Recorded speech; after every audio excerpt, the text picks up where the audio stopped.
वासुदेवा हे नाथ नारायण वासुदेवा हे नाथ नारायण वासुदेवा हे नाथ नारायण वासुदेवा हे नाथ नारायण वासुदेवा हे नाथ नारायण वासुदेवा श्री कृष्ण गोविंद हरे मुरारी हे नाथ नारायण वासुदेवा श्री कृष्ण गोविंद हरे मुरारी हे नाथ नारायण वासुदेवा श्री कृष्ण गोविंद हरे मुरारी हे नाथ नारायण वासुदेवा श्री कृष्ण गोविंद हरे मुरारी हे नाथ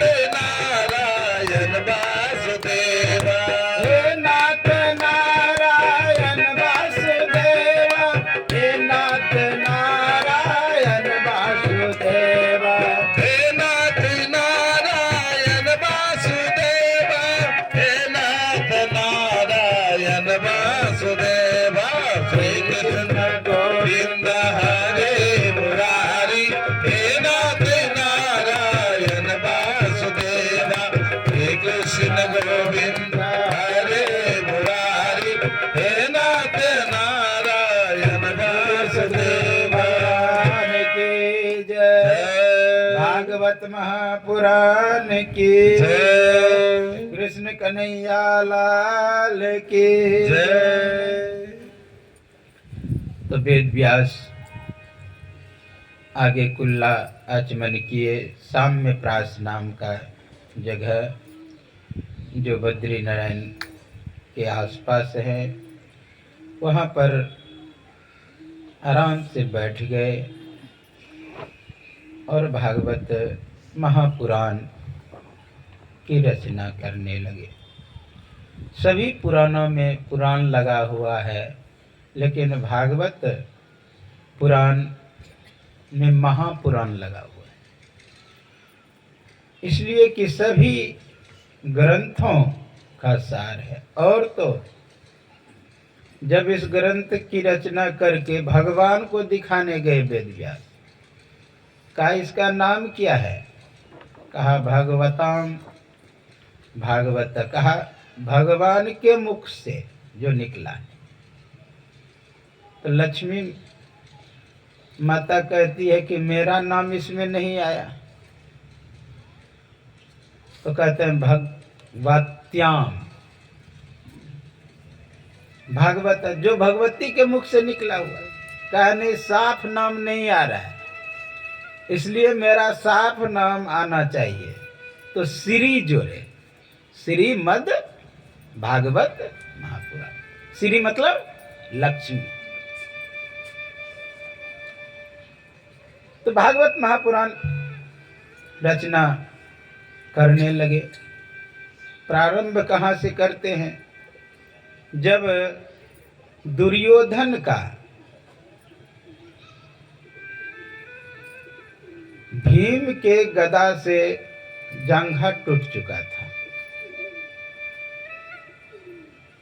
लेटे पड़े थे, उसी समय द्रोणाचार्य के पुत्र अश्वत्थामा आते हैं। कहा मित्र, मैं तुम्हारा क्या सहायता कर सकता हूं?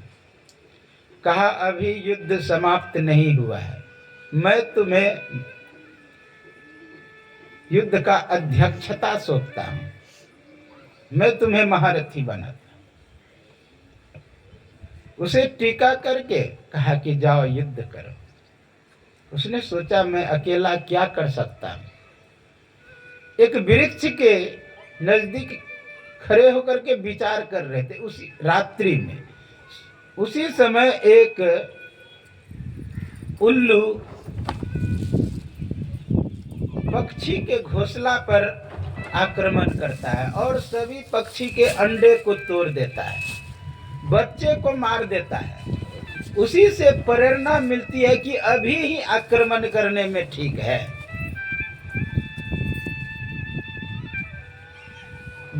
उस दिन युद्ध जीत गए थे पांडव लोग। कृष्ण बोले कि चलो आज दुश्मनों के शिविर में ही आराम करना है। तो पांचों पांडव दुर्योधन के शिविर में चले गए थे। इधर जहां पर पांचों पांडव सोते थे वहीं पर पांचों पुत्र सोया हुआ था। पांचों पुत्र सोया हुआ था। उसी समय अश्वत्थामा प्रवेश करता है और पांचों का गला काट देता है। अर्जुन के पांचों पुत्र का गला काट करके और दुर्योधन के समीप ले जाते हैं। कहा मैंने पांचों को मार दिया। कहा लाओ भीम का सर कहाँ है। भीम का सर पर ज्यों ही आगे बढ़ाया, माथे पर हाथ दिया दुर्योधन, थौहा हो गया। कहा अरे अश्वत्थामा, तुमने क्या किया? तुमने मेरे पुत्रों को मार डाला। लिखा हुआ था जिस समय खुशी होगा और जब दुखी होगा उसी समय उसकी मृत्यु होगा। पहले खुशी हुई कि पांडव मारे चले गए। जब जाना कि उसका पुत्र मर गया, कहा मेरा तो वंश ही तुमने समाप्त कर दिया। कहा ये भीम का सर हो ही नहीं सकता है।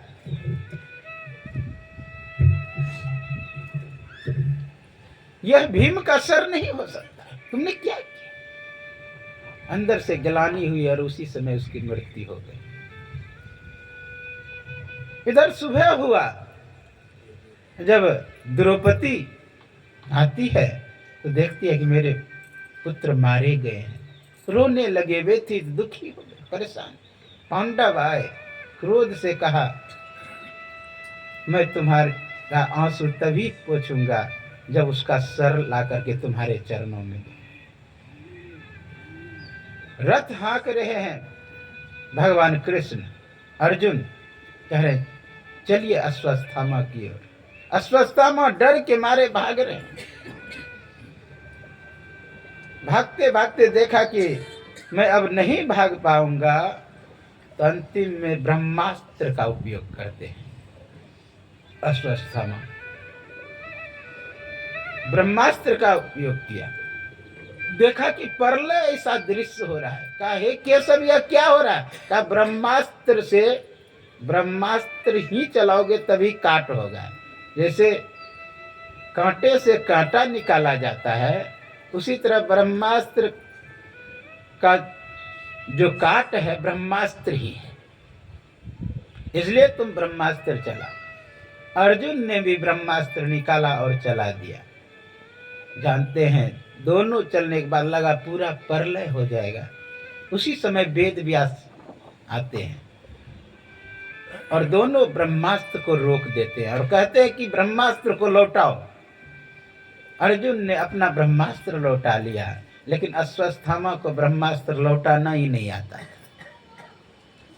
उसने क्या किया, सोचा कि पांडव की ओर छूटा है, पांडव की ही ओर जाएगा। उसने उसका रुख बदल दिया, उसको मोड़ दिया। किधर? उत्तरा की गर्भ की तरफ। उत्तरा की गर्भ की तरफ छोड़ दिया। इधर अश्वत्थामा को झपट करके पकड़ लिए और खींचते हुए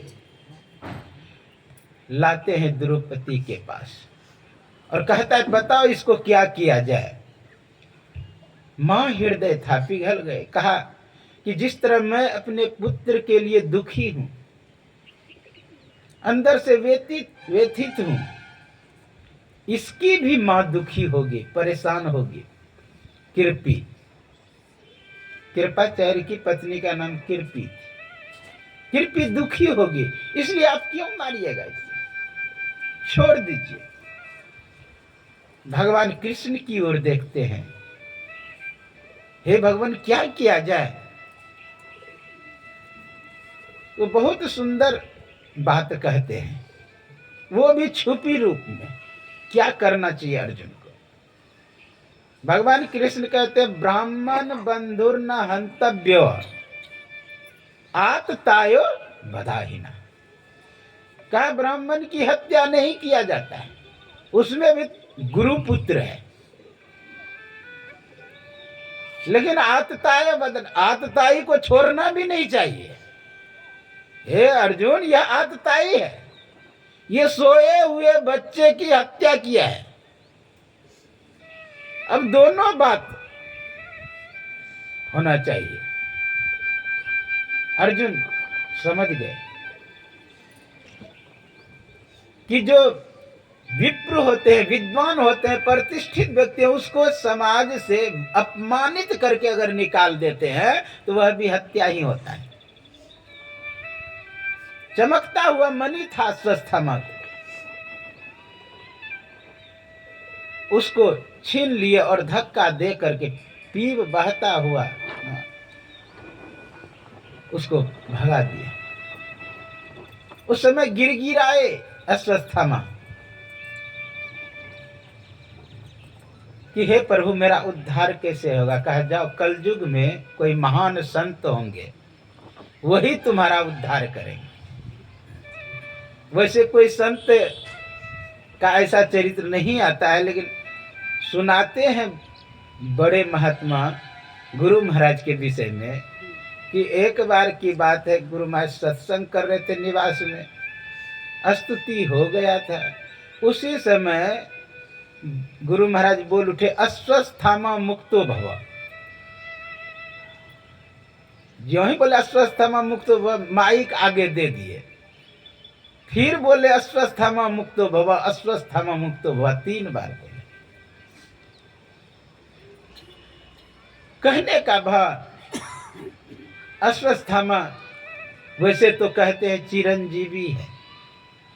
शास्त्रों में, भागवत में ही एक श्लोक आया है, अश्वत्थामा बलिर्व्यासो, मतलब अश्वत्थामा, बलि, व्यास, हनुमानश्च, कृपाचार्य, ये जो 7 गो चिरंजीवी माने जाते हैं, सब दिन रहने वाले। अब रोग से मुक्त किए कि अश्वत्थामा को मुक्त किए गुरु महाराज, ये पता नहीं। हो सकता है रोग से मुक्त किए हो।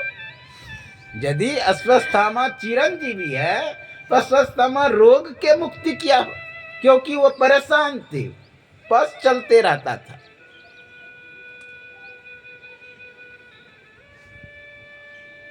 होता क्या है, उसे छोड़ देते हैं। इधर जो ब्रह्मास्त्र छोड़े उत्तरा की गर्भ की ओर, उत्तरा का गर्भ जलने लगा। अंदर से परेशान हो गई उत्तरा, भगवान कृष्ण के पास भाग करके आई।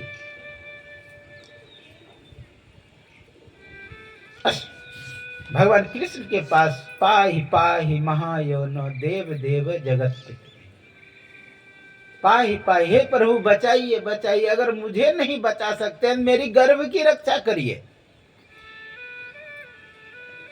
इस तरह पुकार लगाती है। भगवान सूक्ष्म रूप बन के गर्भ में प्रवेश करता है और ब्रह्मास्त्र के जो अग्नि थी, ताप था, उसको गदा घुमा करके उसको शांत किए, यानी गर्भ में परीक्षित की रक्षा किए। इधर जब गर्भ में रक्षा हो गया, उसी समय कुंती प्रार्थना करते भगवान कृष्ण से, नमस्ये पुरुषम तोद्ये ईश्वरा परकृते परम। कहा, हे सब भूति अंतर्यामी कृष्ण, मैं आपका नमन करता हूँ, आपको प्रणाम करता हूँ। आप कण कण में व्यापक हैं। कृष्ण आकर्षणीय धातु से शब्द बना है, जो अपनी ओर आकर्षित करे, और आकर्षण गुण है शब्द में। शब्द गुणम आकाश, तो आकाश पूरे सृष्टि में व्यापक है। आकाशात जयते वायु, वायु रुत्पद्यते रवि, रवि रुत्पद्यते तोयम, तोयम रुत्पद्यते मई। आकाश से उत्पन्न हुई वायु, तो स्वाभाविक रूप से आकाश वायु में व्यापक है। वायु रुत्पद्यते रवि, वायु से उत्पन्न हुई वायु, तो स्वाभाविक रूप से आकाश वायु में भी और अग्नि में भी व्यापक है। रवि रुत्पद्यते तोयम, रवि से उत्पन्न हुए तोयम यानी जल, तो स्वाभाविक रूप से आकाश वायु में भी, अग्नि में भी और जल में भी व्यापक है। और तोयम रुत्पद्यते मही, जल से उत्पन्न हुए पृथ्वी, तो स्वाभाविक रूप से आकाश वायु में भी, अग्नि में भी, जल में भी और पृथ्वी में भी व्यापक है। सभी में फैले हुए है सर्वभूत्यंतर्यामी, मैं आपको प्रणाम करता हूं। और इसमें व्यापक, इससे परे भी, प्रकृति से परे भी, प्रकृति से परे है ओम रश्मि, ओम रश्मि से परे है चेतन। चेतन रहेगा तभी कोई कार्य होगा। चेतन को प्रेरित करते हैं परमात्मा। थोड़ा सा प्रेरित हुआ और सृष्टि हो गई। आपके अंदर थोड़ी सी प्रेरित, आप जानते हैं कोई बच्चा होता है, केवल आप उसको देख लीजिए तो वो तुरंत काम करना प्रारंभ कर देंगे, केवल संकेत मिलने मात्र से। और किसी बच्चे को डांट धोप करिएगा फिर भी नहीं काम करेगा। चला जाओगा तो परमात्मा का मात्र संकेत होता है और सृष्टि हो जाती है। आप लोग सुने होंगे परमात्मा का मौज हुई, कंप हुआ, शब्द हुआ। कैसे? जैसे एक ईंट है, 100 ग्राम का ईंट आप खड़ा कर दीजिए और उसी के बगल में 150 ग्राम का ईंट खड़ा कर दीजिए, उसी के बगल में फिर 200 ग्राम के एन प्रकार आप 5 मन का खड़ा कर दीजिए। एक छोटा सा ईंट को 100 ग्राम को ठोकर मार दीजिए, देखिएगा धीरे धीरे सब गिरता चला जाएगा। थोड़ा सा संकेत हुआ और वह गिर गया। उसी तरह परमात्मा चेतन को प्रेरित किया और चेतन को प्रेरित होने के बाद ओम रश्मि प्रेरित हुआ। उसके बाद प्रकृति बनी, मह तत्व बना, मनस तत्व बना। इस तरह सृष्टि प्रारंभ। लेकिन यहां पर कुंती कहती है प्रकृति से परे जो प्रेरक है उसको मैं नमन करता हूं। हे केशव, आप सर्वभूत अंतर्यामी, जब गर्भ की रक्षा हो गई। आप लोग सुने हैं सब में व्यापक, सबते न्यारा, सब घट एक ही राम हो रहा। सभी में व्यापक और सबसे परे भी है। हरि व्यापक सर्वत्र समाना, प्रेम से प्रगट होई मैं जाना। हरि सब में व्यापक है, प्रेम से वह प्रगट होता है। एक धन्ना जाट थे हरियाणा में, जादव को जाट कहते हैं, गांव का था, पढ़ा लिखा नहीं था। उसके यहाँ एक पंडित जी मंदिर से रोज दूध लेने के लिए आते थे। जब उसे धन्ना ने दूध दिया तो पंडित जी कहते रहे इतना तो दूध से क्या होगा, यह दूध तो ठाकुर जी ही गटक जाएगा। तो कहा कि तो पंडित जी तुम्हारा ठाकुर जी दूध है गटकता है, कोई काम भी करते हैं? पढ़े लिखे तो थे नहीं। कहा भज गोविंदम भज गोविंदम, सभी काम ठाकुर जी ही करते हैं। कहा अच्छा, तब तो उसे खिलाना चाहिए अच्छा से। दूध दे दिया। संयोग से कुछ दिन के बाद भाइयों में विवाद हुआ। धन्ना को 2 भाई थे, तो इसके हिस्सा में 2 बैल हुआ, 1 गाय, और खेत जो इसको मिला वह बंजर ऐसा, क्योंकि उनकी भाभी जो थी बहुत तेज थी, उसने अच्छा वाला जमीन ले लिया। धन्ना ने सोचा कि कोई बात नहीं, अच्छा नहीं मिला तो अच्छा हम कर लेंगे। बैल है ये है, जोताई करके खेत को बना लेंगे। कल सुबह वो धन्ना जाते जोताई करने के लिए खेत का, उसकी भाभी ने क्या किए, जिसमें खिलाते हैं नाद में, उसमें जहर मिला दिए ताकि बैल मर जाए। वैसा ही हुआ। सुबह उठा धन्ना, बैल को ले जाके लगाए, तुरंत खाने लगे। बैल का ऐसा आदत होता है, खाने लगे, बस तुरंत घोलट गया। समझ गया धन्ना कि इसमें कुछ है, मेरा बैल मर गया। दूसरे बैल को नहीं लगाए तो सोचा एक बैल से अब कैसे हम खेत का जोताई करेंगे। तो ख्याल आया उसको कि पंडित जी कहते थे कि ठाकुर जी सब काम करते हैं, इसलिए ठाकुर जी को ले आना है, वही काम करेंगे। अब गया धन्ना पंडित जी के पास। है पंडित, क्या है धन्ना?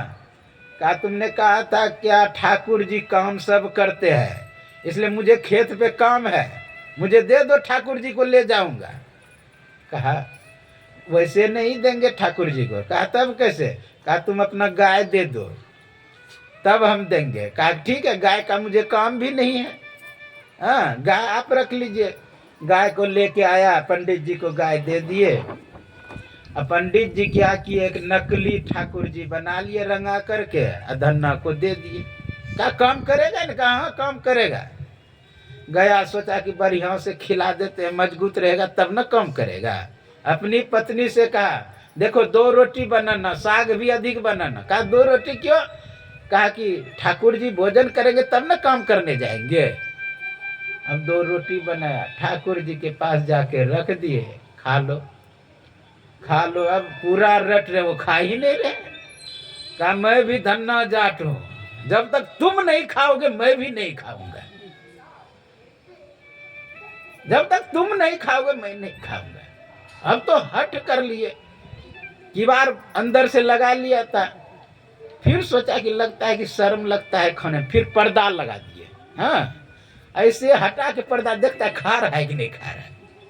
अब खा ही नहीं रहे। 1 दिन हो गया, 2 दिन हो गया, 3 दिन हो गया। अब गांव वाला सोचने लगता है धन्ना लगता है पागल हो गया, इसका जो गैया ले लिया पंडित जी, इसीलिए ये पागल हो गया। गया पंडित जी को पीटते आया गांव वाला कि तुमने उसका गैया लिया। कहा नहीं नहीं गाय ले लीजिए, कोई बात नहीं।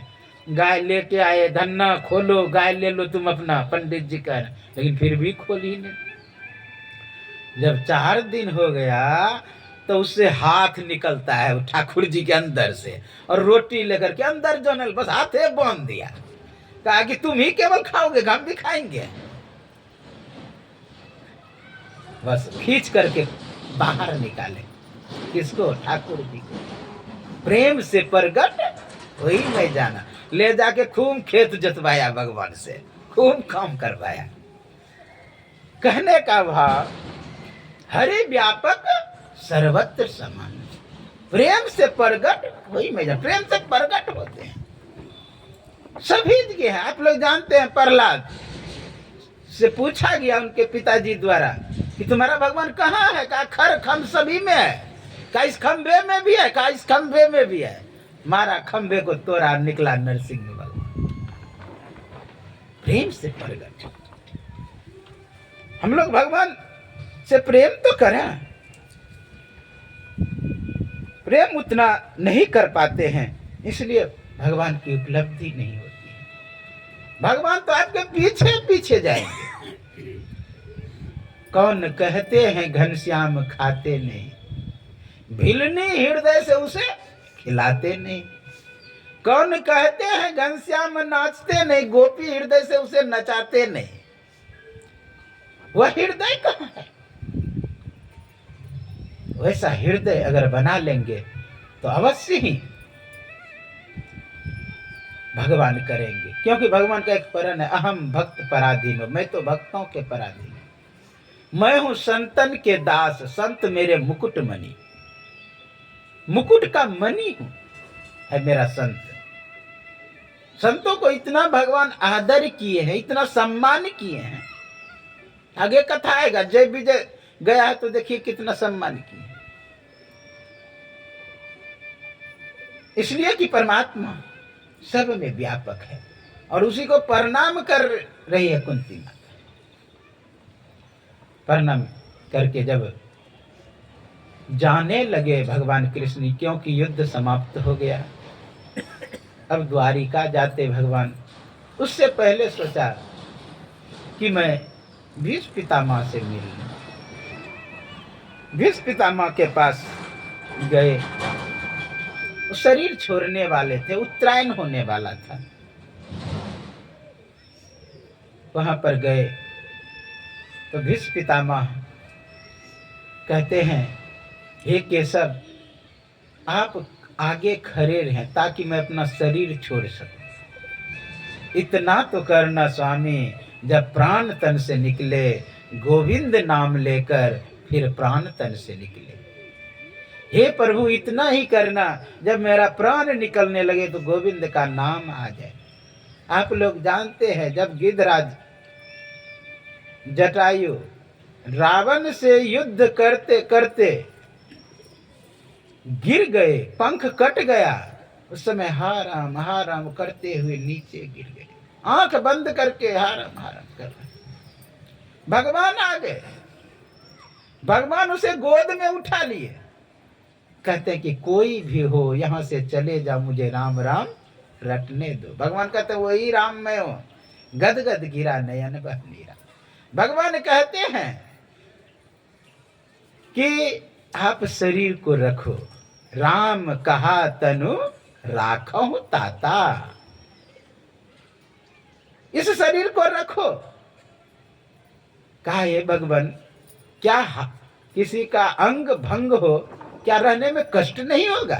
कहा जस को तस कर दूंगा, जैसा तुम्हारा पंख था वैसा कर दूं, मेरे में सामर्थ्य है, योग्यता, क्षमता है। यह कोई आश्चर्य की बात नहीं है, पंख कटा है तो पंख लग जाएगा।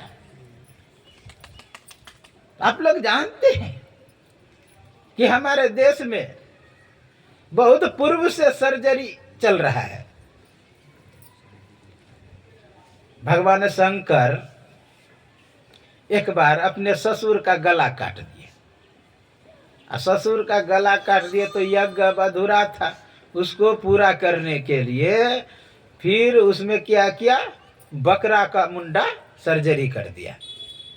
विचार करें, एक बार बेटा का भी गला काट दिया तो हाथी का सर सर्जरी कर।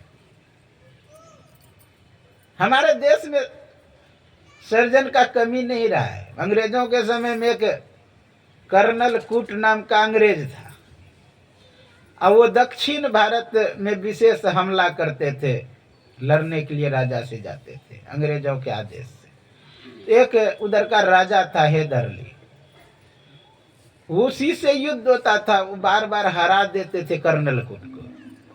बार बार कर्नल कूट जब चले जाते, गुस्सा से उसने किया नाके इसका काट दिया, कि अपने राजा को जाके दिखाएगा कि नाक कटवा के आए। नाक हाथ में ले करके भाग रहे थे, एक गांव से गुजर रहे थे। जब एक गांव से गुजर रहे थे, उसमें क्या होता है, गांव से जब गुजर रहे थे तो एक गांव के जो नाई होते हैं, ठाकुर जो केस बनाते हैं, वो कहते हैं ये कटी हुई नाक लेकर के कहाँ जा रहे हैं? कटी हुई नाक लेके कहाँ जा रहे हैं? कैसे कट गया? कहा रे गिर गया, नाक कट गया। कैसे कहे कि हैदरली काट लिया? कहा रात भर अगर यहाँ आप रहेंगे तो आपका नाक ठीक हो सकता है। उनके कहने पर रात भर रहे, रात भर के सर्जरी से उसका नाक ठीक कर दिया। अपने संसद में जाके ब्रिटेन में वो कहता है अपने मित्र से कि देखो मेरे नाक कटी लग रहा है। कहा नहीं तो। अरे खाक तुम सर्जरी जानते हो, जाके भारत से सीख करके आओ।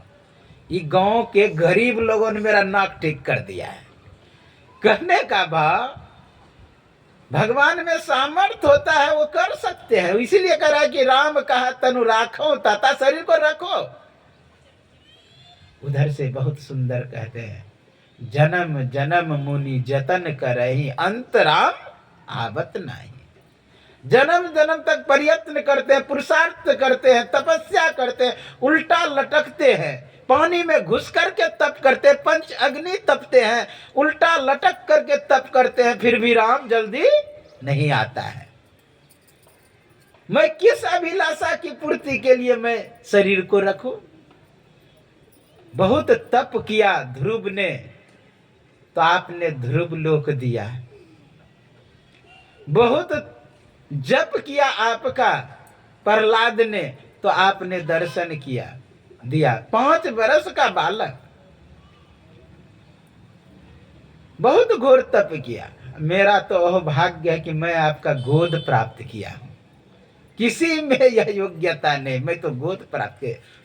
आपको छोड़ के अब कहां जाऊं? किस अभिलाषा की पूर्ति के लिए शरीर को रखूं? इसलिए कहते हैं, इतना तो करना स्वामी, जब प्राण तन से निकले, गोविंद नाम लेकर फिर प्राण तन से निकले। इतना तो करना स्वामी, जब प्राण तन से निकले, गोविंद नाम लेकर फिर प्राण तन से निकले। कहते इतना तो करना स्वामी, जब प्राण तन से निकले, गोविंद नाम लेकर फिर प्राण तन से निकले। आप लोग सुने होंगे उपनिषद में लिखा, देहावसान समये चित्ते यद्याद्विभाव्ये तत्त देवो भवे जीवो इत्येव जन कारण। देह अवसान के समय, शरीर छूटने के समय चित्त में जो जो भावनाएं जीव करता है, वही वही वह होता है। यही जन्म का कारण है। गीता में भगवान कृष्ण कहते हैं, यम यम स्मरण भावम तेजंते काले वरम तम तम व्यक्ति कौनते और सदा तद्भाव भाविता। यम यम स्मरण, जिस जिसका स्मरण करता है वही वही वह होता है। यम यम स्मरण भाव तेजंते काले वरम, शरीर का त्याग करता है। तम तम व्यक्ति कौनते, वही वही वह होता है, क्योंकि सदा तद्भाव भाविता, वो उसी भाव से भावित रहता है। इसलिए भगवान कृष्ण का तस्मात् सर्वेषु कालेषु मामे स्मरण युद्ध च। हे अर्जुन, हर समय हर क्षण हर वक्त मेरा स्मरण करो। तस्मात् सर्वेषु कालेषु मामे स्मरण युद्ध च, मेरा स्मरण भी करो और युद्ध भी करो। अगर स्मरण करके युद्ध करेगा, तुम्हारा दुर्गति नहीं होगा, क्योंकि चित्त से चिंतन ब्रह्म का, देह करे सत्कर्म। आप लोग यह भी सुने होंगे कि तन काम में मन राम में। इस तरह भावना होनी चाहिए हर कार्य को करते हुए। गुरु महाराज क्या बोले, सुकिरत कर ले, सुकिरत शुभ कर्म, और नाम भी सुमर ले। नाम भी लेते चलें और काम भी करते चलें। इस तरह बहुत उपदेश है यहाँ पर। आगे भगवान कृष्ण द्वारिका के लिए जब जाने लगते हैं, तो कुंती से पूछते हैं, फुआ तुम्हें क्या चाहिए? तो कुंती कहती, विपदा संतो शास्त्र तत्र तत्र तत्र जगद गुरु। हे केशव, मुझे आप देना ही चाहते हैं, विपत दे दीजिए, यानी दुख दे दीजिए। कहा, फुआ तुम आशीर्वाद मांग रही कि श्राप मांग रही है? कहा कि हाँ, मुझे दुख ही चाहिए। क्यों दुख चाहिए? कहा कि जब जब दुख होता है ना, तभी तभी तुम दर्शन देते हो, पुनर्भव दर्शनम। जब 60,000 दुर्वासा का शिष्य मेरे यहाँ आए कि भोजन कराओ, उस समय वह जो बर्तन था जिसमें भोजन बनता था, वह भी खाली था। फिर भी युधिष्ठिर ने कहा, महाराज स्नान करके आइए। स्नान करने भेज दिया। इधर से कृष्ण भी आ गए कि फुआ मैं भूखा हूं। कहा, अरे अभी 60,000 को निमंत्रण दिया हो, उसे खिला ही नहीं पाया, तुम कहां से भूख आ गया? कहा नहीं, कुछ खिला, मुझे बहुत जोरों की भूख लगा है। वो हंडी लाओ। हंडी लाया, देखो खाली है।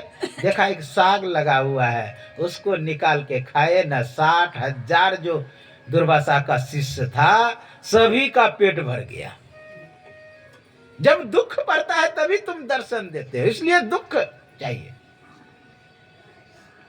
आप लोग सुने होंगे कबीर साहब की वाणी, सुख के माथे सिल भरा, नाम हृदय से जाए, बलिहारी वो दुख की पल पल नाम रटाए।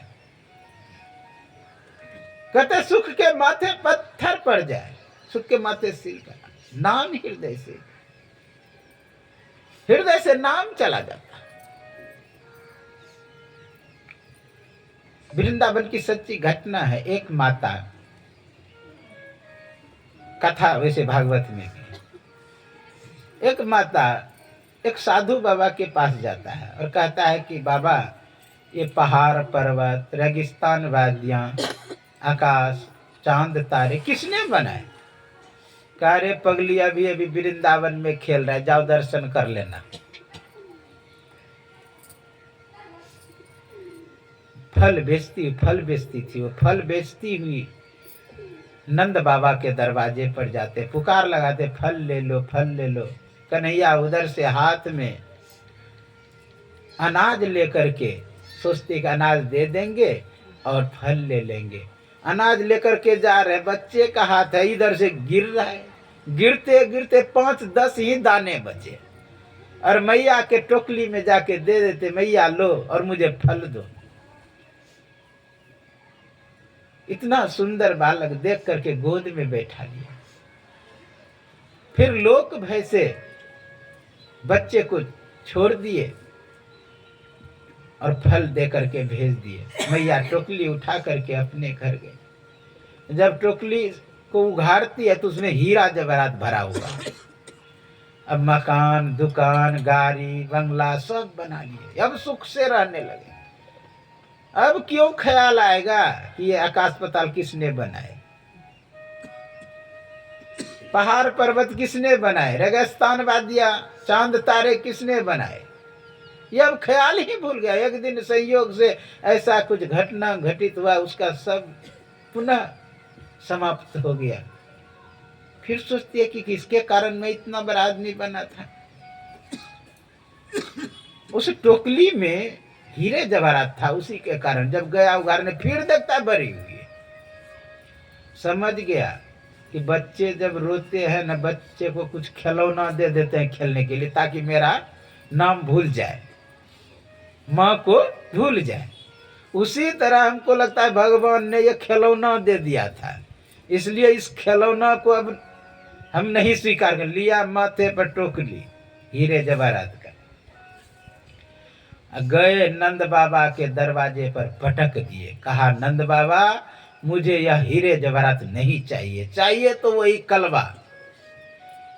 ज्यों ही पटके न, जितने हीरा जवाहरात सभी में कृष्ण ही कृष्ण दर्शन होने लगे। सातम सम मोहि मैं जग देखा, मोते संत अधिक करी लेखा। सभी में भगवान कृष्ण ही दिखाई देने। सुनी चैब सपाके च पंडित समदर्शिना, कुत्ता बिल्ली सिंह आदि में जो ब्रह्म का दर्शन करे। भूतेषु भूतेषु विचित्य धीरा, प्रत्यास्मा लोकाद मृता भवंती। संपूर्ण भूतों में मिट्टी जग अग्नि वायु आकाश सभी में ब्रह्म का दर्शन करेंगे तो प्रति अस्मात् लोकात अमृता भवंती, इस लोक से जाकर के अमर हो जाए। इस दृश्य को देखें। आप लोग जानते हैं सबरी से भी संत बोले कि क्या चाहिए सबरी? उसने कहा प्रभु देना ही चाहते हैं ना तो मुझे धनहीन कर दीजिए। प्रभु देना ही चाहते हैं ना मुझे कुरूप बना दीजिए। कहा रे पगली तुम आशीर्वाद मांग रही कि साहब? कहा कि नहीं मुझे यही चाहिए, जो धन भक्ति में रुकावट हो, संयोगी नहीं हो। वह धन धन किस काम का? क्योंकि राजघराने की थी सबरी, पहले उसको सत्संग में नहीं जाने दिया जाता, लेकिन पूर्व का संस्कार बार बार उसे प्रेरित करे सत्संग के लिए। छुप करके चली जाए सत्संग में, घूंघट लेकर के चली जाए कि कोई देखे नहीं। संयोग से एक दिन घूंघट उघर गए। जब घूंघट उघर गए तो लोगों ने देख ली कि रानी है। कहा फलनी है क्या? कहा हाँ। तो कहा, तब वो कहती है कि किसी से कहिएगा नहीं, अगर कह दिए तो मुझे राजा साहब रोक देंगे, मुझे आने नहीं देंगे सत्संग में। अब नकार जो डाल दिए, अब जिस माता को कहा किसी को नहीं कहने के लिए, उसके पेट में करछी घूमेगी, किसको हम कहें। अब नकार में आकर्षण होता है। लिखा हुआ रे किसी दीवार पे इधर झांकना मना है, तो 80% लोग उजड़े देखेंगे। अब कहा नहीं कहने के लिए, 1-2 दिन दबा के रखे, तीसरे दिन अपने पति को बोल दिए। अपने पति को बोले तो उसको भी बोल दिया नहीं कहने के लिए। अब वो तीसरे को कह दिया, चौथे को कह दिया, पूरा हल्ला हो गया।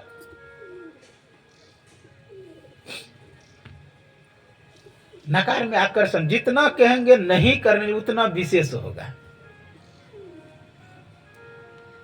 एक बार मैं हरिद्वार से आ रहा था, पटना में कंकार बाग में आश्रम है। आश्रम में मैं ठहरा था, तो सुबह पर पेपर आया। तो पेपर ज्यों ही देखे, ऊपरे में लिखा हुआ था मुझे मत पढ़ो। अब मैं सोचा कि पहले तो पढ़ लिए, पढ़ के उसके रख दिया। कुछ दूर पे बैठ गए। कितना आदमी मानता है इस बात को?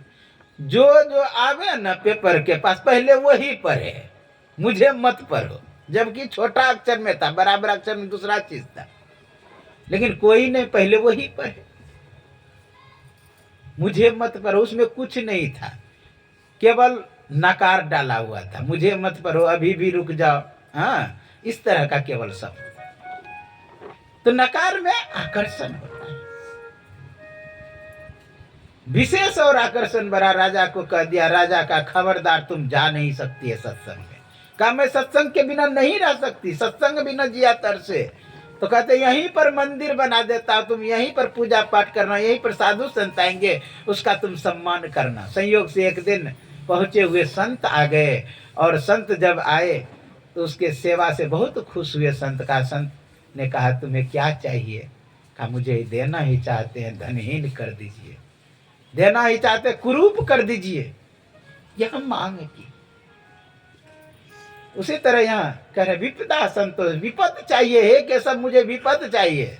दुख में सुमरन सब करे, सुख में करे न कोई, जो सुख में सुमरन करे दुख का एक हो। इसलिए दुख चाहिए है कि सब। इस तरह मांग करके भगवान कृष्ण द्वारिका के लिए गमन किए। एक आप भजन सुने, तत्पश्चात कथा सुनेंगे। बोलिए सद्गुरु भगवान की जय, कृष्ण कन्हैया लाल की जय, भागवत महापुराण की जय। गोविंद मेरो है, गोपाल मेरो है, गोविंद मेरो है, गोपाल मेरो है। श्री भाग्य बिहारी नंदलाल मेरो है, श्री भाग्य बिहारी नंदलाल मेरो है। मेरो है, गोपाल मेरो है, गोविंद मेरो है, गोपाल मेरो है, तेरे भाग्य बिहारी नंदलाल मेरो है, तेरे भाग्य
महापुराण की जय। कृष्ण कन्हैया लाल की जय।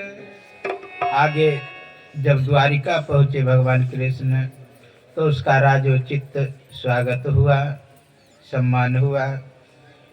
आगे भगवान वहाँ पर रहने लगे। इधर राजा परीक्षित का जन्म होता है। ज्यों ही जन्म हुआ बालक का, वो चारों तरफ देखने लगे, परीक्षण करने लगे कि वो जो मेरा गर्भ में रक्षा किया था अंगुष्ठ मात्र का ब्रह्म, वो कहाँ है। इसलिए नाम पड़ा परीक्षित। वह बालक धीरे धीरे बढ़ने लगा। आगे विदुर जाते हैं धृतराष्ट्र के पास और उसे बहुत डांट लगाते हैं। कहते हैं कि आपको शर्म नहीं आता है, जिस बच्चे को आपने लक्षागृह में मारने का प्रयास किया, पानियों में डुबो करके मारने का प्रयास किया, उतना दिन अज्ञातवास रहने के लिए आपने मजबूर किया, जंगल जंगल भटकने के लिए मजबूर किया। उसने मात्र 5 गांव मांगा था, फिर भी वो उसे नहीं दिया। उसी के टुकड़े पर आप पल रहे हैं। इतना जहर भरा सब शब्द विदुर ने कहा। उसी समय कमंडल उठा लिया विदुर ने, ये धृतराष्ट्र, और तपस्या के लिए निकल पड़े। आगे राज्य में अपशगुन बहुत होने लगे। जब अपशगुन बहुत होने लगे, तुरंत पांडवों ने राजा परीक्षित को राज्य पर बैठाया, राजगद्दी का अधिकारी बनाया और अपना स्वर्गारोहण के लिए निकल पड़े। आप लोग जानते हैं स्वर्गारोहण हिमालय की ओर गए और सभी धीरे धीरे गिरते चले गए। मात्र युधिष्ठिर बचे थे और एक साथ में कुत्ता भी पहुंच गया था। पता नहीं हिमालय की क्या देन है। कोई पैदल यात्री करता है, उसके पीछे जरूर कुत्ता लग जाएगा। मैं चारों धाम यात्रा कर रहा था तो जानते हैं, शुरू में ही 40 किलोमीटर जब चले थे, साथ में एक कुत्ते लगे। हम लोग बनाते थे, खाते थे, चलते जाते थे, तो साथ में कुत्ता चारों धाम किया। विचार करिए, गंगोत्री, जमुनोत्री, केदारनाथ, बद्रीनाथ, फिर ऋषिकेश आने से पहले कहाँ चले गए कोई पता ही नहीं। ऋषिकेश से ऊपर 40 किलोमीटर बढ़े थे तो वहीं से साथ में लगे। तो स्वर्गारोहण के लिए प्रस्थान कर गए। आगे परीक्षित का दिग्विजय है। राजा परीक्षित एक दिन हाथ में धनुष लेकर के जा रहे थे। एक काला कलोटा व्यक्ति को देखता है जो बैल को पीट रहा था। जोर से क्रोधित हुआ राजा परीक्षित। कहा, रे तुमने राजा की तरह वेश बनाया है, कुकृत्य कर्म करते हो, निर्बल पशु को पीटते हो। क्या सोचता है कि पांडव चले गए तो उसका राजा से राज्य विहीन हो गया। अभी मैं तुम्हें दंड देता हूं। इतना जोर से गुस्साए कि वह काला कलोटा व्यक्ति आके चरणों में गिर गया। उसी का नाम था कलयुग।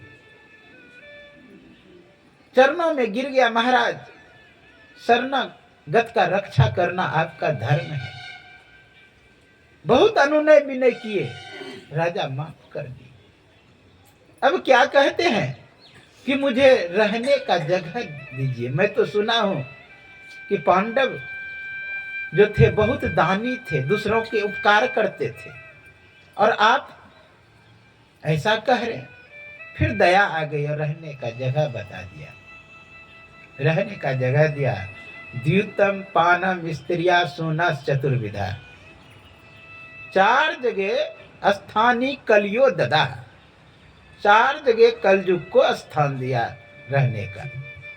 द्यूतम जहां जुआ खेलता हो, पानम जहां शराब पीता हो, स्त्री अर्थात जहां वेश्या गमन हो। एक और स्थान दिया सोना। द्यूत यानी जुआ तो आप लोग जानते हैं, इतना खराब चीज है कि पांडव स्वयं अपनी पत्नी को भी कहते हैं हार गए।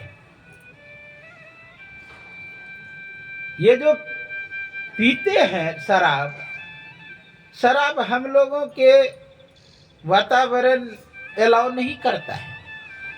ये यूरोपियन देश का है। भारत के लोग पहले पीते भी नहीं थे। अंग्रेजों ने पहला दुकान कलकत्ता में खोला, जहां पर अंग्रेजों का सैनिक रहा करते थे।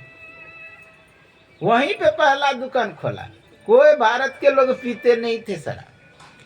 कुछ ही दिन के बाद दूसरा लाइसेंस खोजने लगा दुकान खोलने का। तो अंग्रेजों ने पूछा कि भाई क्यों? कहा कि पहले भारत के लोग नहीं पीते थे, मैं फ्री में पिलाना शुरू किया। अब तो घर का सामान बेच बेच के आते हैं और पीते हैं। इस तरह पत्र में लिखा है। ये अंग्रेजों का देन है। अंग्रेजों के समय फिर भी तो कम था शराब का दुकान। बाद में जो नेता सब हुए काले अंग्रेज, इसने तो और विदेशी शराब का दुकान तो ठीक है, देसी शराब का दुकान, सरकारी शराब का दुकान सभी जगह इतना खुलवाए कि भारत के युवा का मस्तिष्क कमजोर कर दिया। अंग्रेजों ने चीन को गुलाम किया था शराब पिला करके। फ्री में युवक सबको शराब पिलाना शुरू किया और गुलाम बना लिया। इसलिए शराब नहीं पीना चाहिए। नशा किसी भी तरह का हो तो नहीं करना चाहिए। भांग, तमाकू, छूतरा, हापी और शराब कह कबीर इनको तजे तब पावे दीदार। एक आप भजन सुने होंगे, नशा न खाना मान लो कहना, प्यारे भाई बहना होगी बड़ी खराबी। बहुत सुंदर वह भजन है। शराब नहीं पीना चाहिए। नशा नस धातु से बना है जो नाश कर दे। गौड़ी, माधवी तथा पौष्टि पुस्तकी विजया था, सरिता मदरा प्रोक्ता विवर्जनिया मुमुक्षु भी। मोक्ष को चाहने वाले किसी भी प्रकार का बना हुआ मदिरा हो उसका सेवन नहीं कर। गौड़ी, माधवी तथा पौष्टि किसी भी तरह का उसे त्याग देना चाहिए मोक्षार्थी को। इतना ही नशा नहीं होता है, और नशा होता है। मद तो बहुत भांति का ताही न जाने को, तन मद, मन मद, जाति मद, विद्या मद और गुण मद, राज मद, उन्मद। इतने मद को रद्द करे तब पावे अनहद। कोई तन से बलिष्ठ होता है उसका भी नशा होता है, तन मद। कोई मन से बलवान होता है, शरीर में ताकत नहीं है फिर लेकिन मन से मजबूत है, उसको भी नशा होता है। जाति से कोई बड़ा होता है उसका भी नशा। तन मद, मन मद, जाति, विद्या मद, कोई विद्या वान है उसको भी नशा होता है, अहंकार होता है कि मैं बहुत विद्वान हूं। यह एक प्रकार का नशा है। तो इतने कहा सभी मद को रद्द कर दे तभी भगवान को पा सकते हैं। कहा जहां वेश्यागमन हो वहां पर स्थान दिया गया। वेश्यालय भी हमारे देश का नहीं है, वो भी अंग्रेजों ने ही शुरू किया, कलकत्ता में ही सबसे पहले, जहां पर कि अंग्रेज रहते थे। आप लोग जानते हैं जब दूसरे देश से कोई आए तो परिवार संग लेकर के नहीं आते, तो उसने ही वेश्यालय शुरू किया और पूरे भारत में थे। यह भी हमारे देश का नहीं। फिर एक स्थान दिया सोना। सोना तो लोगों को तंग तंग कर देता है। सोना जो सोने ना दे। एक बार गोरखनाथ गए हुए थे कमरू कामाख्या। वहीं पर गोरखनाथ के गुरु मच्छिंद्र नाथ रह रहे थे, लेकिन वहां पुरुषों को जाना वर्जित था। पुरुषों को जाना वर्जित था। तो एक नृत्य करने वाली, नाचने वाली जा रही थी वहां। तो गोरख ने कहा कि मैं भी जाऊंगा, मेरा गुरुजी वहां है। कहा कि नहीं, पुरुषों को जाना वर्जित। कहा मैं स्त्री बन जाता हूं। सिद्धि शक्ति वो जानते थे, बस स्त्री बन गया। कहा कोई कला है? कहा नाल में बजाता हूं, अच्छा ढोलक। कहा ठीक है चलो। गया मैना रानी के दरबार राजमहल में। वहीं पर मच्छिंद्र नाथ थे। वहां पर जब गाने लगे ना, जब ये बजाने लगे तो नाल से आवाज निकले, जाग मच्छिंद्र गोरख आया, जाग मच्छिंद्र गोरख आया, जाग मच्छिंद्र गोरख आया। समझ गया मच्छिंद्र की मेरा चेला आया। सभी नचने वाले कहा जाओ यहां से सब, ये इसको छोड़ दो, ये जो बजाने वाला है नाल। कहा नहीं, ये मेरा फिर ही का है, इसको हम कैसे छोड़ने। कहा तुम्हारा नहीं, ये फिर ये गोरख है। गोरख फिर अपने रूप में आया। कहा गुरुजी आप यहाँ रहते हैं ना, संप्रदाय की बदनामी होता है, इसलिए आप चले यहाँ से। अब उनको इतना आसक्ति हो गया था। एक पुत्र था, उस पुत्र के प्रति बहुत आसक्ति हो गया था, जाना ही नहीं चाहता था। एक दिन मच्छिंद्र ने कहा, रे गोरख, इस बच्चे को जाओ ब्रह्मपुत्र नदी में स्नान करा के लाओ। ले गया, बच्चे टांग पकड़ लिया, पत्थर पे इतना पटका, इतना पटका, उसका तो पूरा साफ कर दिया, भोटी चिट्टा सब निकाल दिया। ले जाके छत पे दे दिया सूखने के लिए। गुरुजी आए उधर, अरे स्नान करा के लाया? कहा गुरुजी ऊपर में सूखने दे दिए हैं। अब गया देखने तो अब तो परेशान मच्छिंद्र। कहा गोरख, इसको तुम जीवित करो अभी संजीवनी मंत्र के द्वारा। चलो मैं जाने के लिए तैयार हूं तुम्हारे साथ। वो आसक्ति तोड़ने के लिए गोरख उसका वो हाल किया। और जब जाने लगे मच्छिंद्र तो एक सोने का ईंट ले लिए कि हम जाएंगे गिरनार और वहां पर भंडारा करेंगे साधु संतों को। सोना ले लिया एक झोला में। दोनों गुरु चेला निकल पड़े। जब दोनों गुरु चेला निकल पड़े तो शाम हो गया, चलते चलते शाम हो गया ना। मच्छिंद्र कहते हैं कि गोरख, ये चोर बदमाश नहीं रहता इस जंगल में। कहा गुरुजी महात्मा को क्या मतलब चोर बदमाश से? हाँ, नहीं नहीं, महात्मा को रात में नहीं चलना चाहिए। कहा ठीक है, तब रुक लेते हैं। यहाँ तो डर सता रहे कुछ और कारण से। वो जो सोने का ईंट है झोला में, वो डर सता रहा है। अब दोनों गुरु चेला सोया तो जानते हैं गुरु जी को रात भर नींद नहीं हुआ।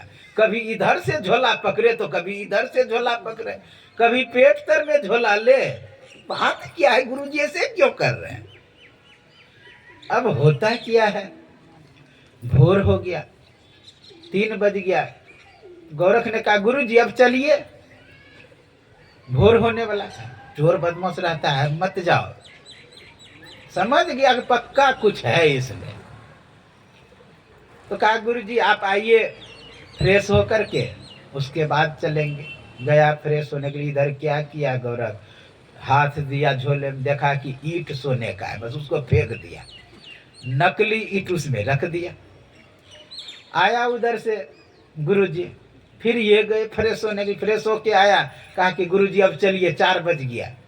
कहा रे चोर बदमाश रहता है, साफ होने दो तब चलना है। गुरुजी मैं भय को फेंक दिया। अरे क्या किया? जब झोला में हाथ दिया तो नकली है। कहा कि मैं सोचा था कि गिरनार में भंडारा करूंगा और तुम फेंक दिया। कहा गुरुजी भंडारा करेंगे, वहां पहुंच के सोचेंगे, अभी इतना से भयभीत क्यों? सोने ना दे आपको, रात भर सोने नहीं दिया ही सोना का ईंट। सोना जो सोने ना दे। फिर भी गुरु तो गुरु होते हैं। आगे जब बढ़े तो एक गांव में हल्ला हो रहा था कि इस गुफा से गुरु गोरखनाथ का गुरु मच्छेंद्रनाथ साल में एक बार निकलते हैं। अब उधर गया था गोरख कि गुरु जी से निकलता है साल में एक बार, खड़ा होकर के देखने लगा। देखना सही में उधर से गुरु निकला गुफा से। अब वहां से फिर आया अपने गुरु जी के पास, कहा गुरु जी आप? कहा कि हाँ मैं हूँ। गुरु गुरु होता है, चेला चेला ही रहता है, अर्थात अनेकों रूप बना करके वो कहीं भी जा सकते हैं। योग्य गुरु सामर्थ्य होता है, शक्ति होता है, तो सोने ना दे। विचार करिए, सोने में रहने का स्थान दिया तो सोचा कि दूर कहाँ जाना है। महात्मा जी के अर्थात राजा परीक्षित के सर में जो मुकुट है उसमें सोना मरा हुआ है, बस उसी में बैठ गया, मुकुट में ही बैठ गया। आप जानते हैं कि जब बच्चे होते हैं तो छटपट तो करवे करते हैं। अब उसी में बैठ गया, वही मुकुट पहन करके एक दिन शिकार पर निकले।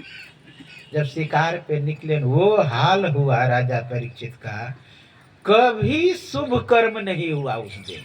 संयोग से शिकार के पीछे बहुत अधिक जंगल में घुस गया, भूख प्यास से व्याकुल हो गया। देखा कि एक महात्मा जी का कुटी है और महात्मा जी के कुटी पर पहुंच गए।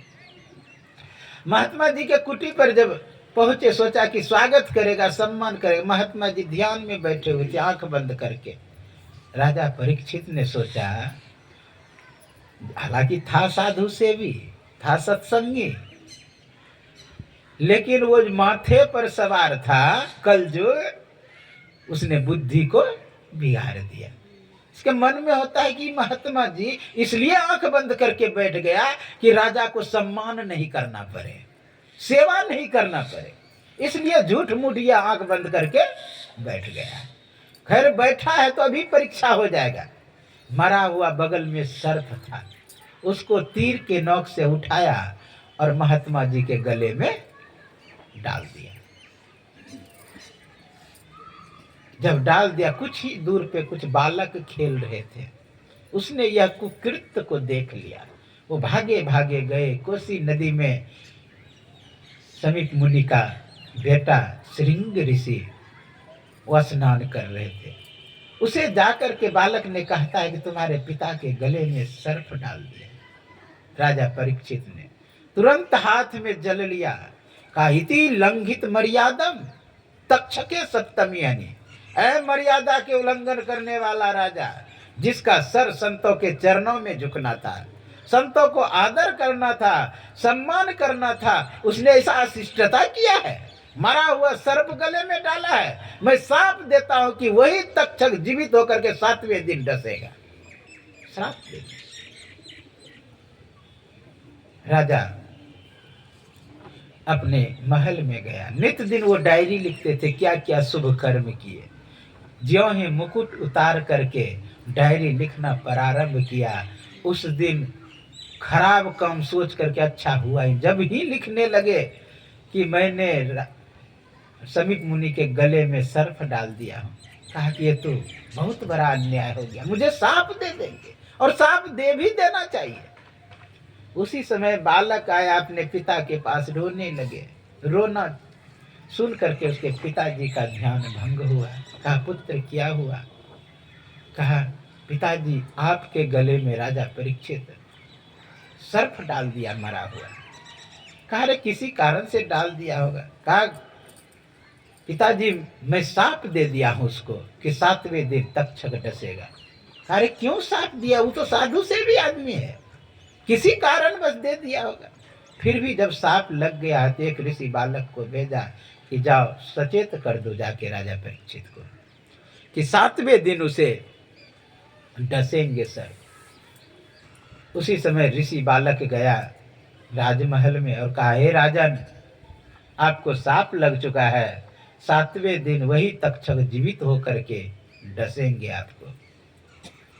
तुरंत उसने जन्मे जय को गद्दी पर बैठाया, स्वस्ति वाचन किया, स्वस्ति न इंद्रो वृद सर्वा, टीका लगा करके वो निकल पड़े। दिल्ली से निकल करके हरिद्वार और दिल्ली के बीच में एक जगह है शुक्रताल। शुक्रताल पहुंचे राजा परीक्षित, अनेक ऋषि मुनि एकत्र हैं, सभी से प्रश्न पूछ रहे हैं कि मेरे पास बहुत कम समय है, मरणासन्न व्यक्ति को क्या करना चाहिए, मरणासन्न व्यक्ति को क्या करना चाहिए, यह पूछ रहे थे। उसी समय बीच में नंग धरंग व्यक्ति बीच में सीधा चले आए।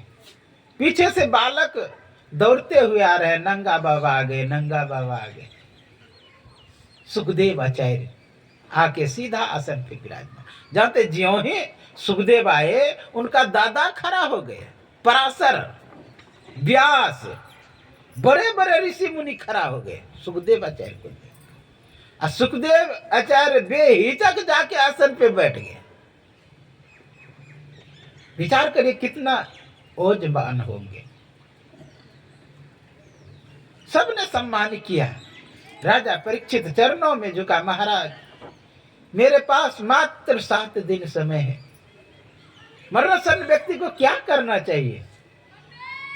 तुरंत उपदेश देना प्रारंभ किए।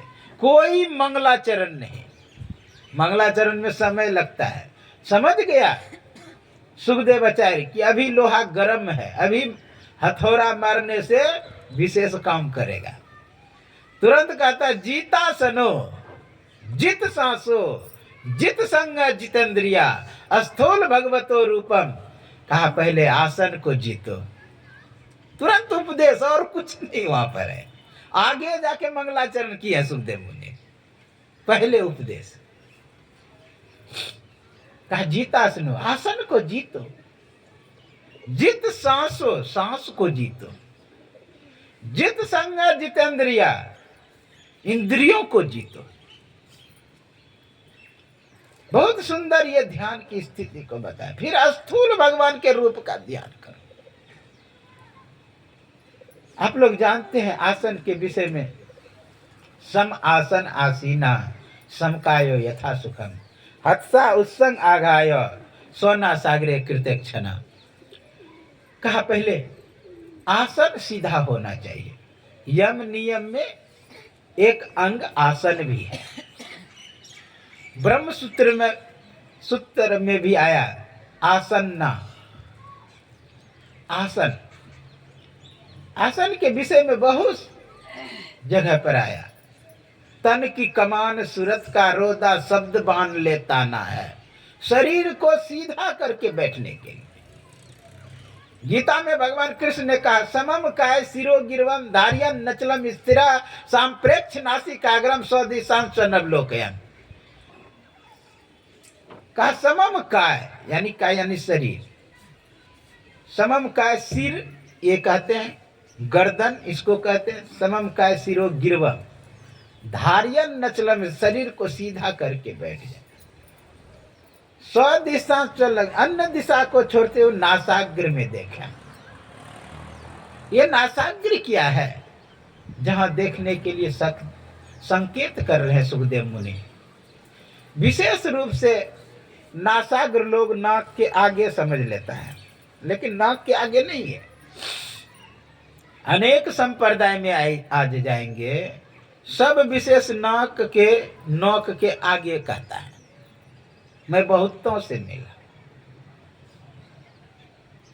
जबकि कहता है नयन नासिका अग्र है तहां ब्रह्म को वास, अविनाशी बिन से नहीं सहज ज्योति प्रकाश।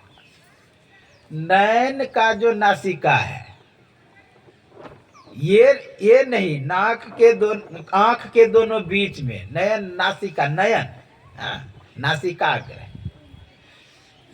सत्संग योग में एक यज्ञवाल्क और अत्रि का संवाद बहुत सुंदर आता है। उसमें कहते हैं यज्ञवाल्क मुनि से यत्रि परपच्छ, यज्ञवाल्क अत्रि परपच्छ पूछते हैं, हे यज्ञवाल्क मुनि, एसो आंतो अव्यक्त आत्मा कताम हम विजानियम।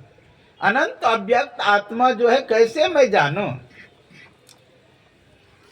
तो वो कहते हैं कि वार्णायाम नासायाम च मध्य प्रतिष्ठितमिति, का वर्ण और नासी के बीच में वह प्रतिष्ठित है, जगह जहाँ से जाना जाता है।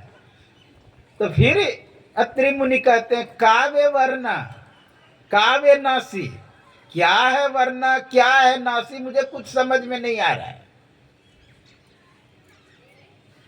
तो पूरा क्लियर कहते हैं वार्णायाम नासायाम च मध्य प्रतिष्ठितमिति, वर्ण और नासी के बीच में क्या है वर्ण का सर्व कृतान दोषान वारिति तेन वर्णा भवति, सभी किया हुआ कर्म जहां नाश हो जाए वही है नासी और वही है वर्णा का। फिर का कस्मिन प्रतिष्ठितमिति, तब के लिए कहते भुर्वोर मध्य, दोनों भुवों के बीच में, भुर्वोर मध्य घ्राणस्य संधि, जहां घ्राण इंद्रियां मिलती है, घ्राणस्य संधि, संध्या उपासना, वहीं पर संध्या उपासना करें, वहीं पर ऐसो अंतो अव्यक्त आत्मा जानी, हम वहीं पे जाना जाएगा। इसलिए आप इस तरह सीधा होकर के परीक्षित को उपदेश दे रहे हैं कि जीतासनो, आसन को जीतो, जित संग जितेंद्रिया, का इंद्रियों को जीतो। इंद्रिया कहां कहां भटकती है उसे कहे जीतने के लिए। आंख रूप में भटकता है, न्याय दर्शन में चक्षु ग्राह्यो गुणो रूपा, आंखों से जो ग्रहण हो उसे रूप कहते हैं। श्रोत्र ग्राह्यो गुणो शब्द, कानों से जो ग्रहण होता है उसे शब्द कहते हैं। जिह्वा से जो ग्रहण होता है उसे स्वाद कहते हैं। नासिका से जो ग्रहण होता है उसे गंध कहते हैं। यही विषय है। इसलिए कहा जितासनो, जित संगो जितेंद्रिय, इंद्रियों को जीतो, यानी रूप में नहीं भटके, शब्द में नहीं भटके, गंध में नहीं भटके। तो आप कहेंगे कि महाराज क्या रूप देखे? नहीं देखे कोई बात नहीं, और देखे बिना काम भी नहीं चलेगा, देखे बिना काम नहीं चलेगा, और सुने बिना भी काम नहीं चलेगा, सूंघे बिना भी काम नहीं चलेगा, स्वाद लिए बिना काम नहीं चलेगा। तो हम कैसे क्या करें जिससे कि हम देखते हुए भी नहीं देखें, खाते हुए भी नहीं खाएं, सूंघते हुए भी नहीं सूंघें। वही कर्म है अनाश्रिता कर्म फलम, कार्यम कर्म करोति सन्यासी च योगी च निरगरी चक्री। लोग रूप को देखता है तो देखता ही नहीं है। चार संबंध स्थापित ज्यों ही होता है अपने स्वरूप से दृष्टा विकृत हो जाता है। संबंध एक होता है, एक संयुक्त संबंध, संयुक्त संवेद संबंध, और संयुक्त संवेद समवाय संबंध। किसी रूप को देखे कुछ आपका नहीं बिगड़ा, फिर उसके आकार को देखने लगे तो संयुक्त संबंध हुआ, उसके रंग को देखने लगे संयुक्त संवेद संबंध हुआ, और उसके विषय में विचार करने लगे तो संयुक्त संवेद समवाय संबंध हुआ। अपने स्वरूप से पूरी तरह विकृत। यदि विचार में फंसते हैं ना तो अपने स्वरूप से विकृत। आप लोग सुने होंगे देहातों में कि गप में साग जलना। गप क्या है? एक प्रकार विचार है। लोग भूल जाता है कि हम साग चढ़ाए, साग जल्दी जलता नहीं है क्योंकि पानी रहता है उसमें। हाँ, इसीलिए कहते हैं कि गप में साग भी जल जाता है। यहाँ कहने का भाव विचारक एक नंबर भुलक्कर होता है, भूल जाता है। आइंस्टीन जब शौचालय में घुसते थे तो अपनी पत्नी को कहते थे कि कोई आ जाए ना उसको रोक करके रखना, मेरा दरवाजा मत खटखटाना। कोई व्यक्ति आ गया, कहा शौचालय, कहा आपको समय है तो बैठिए, नहीं तो जाइए। उन्होंने कहा दरवाजा नहीं खटखटाने।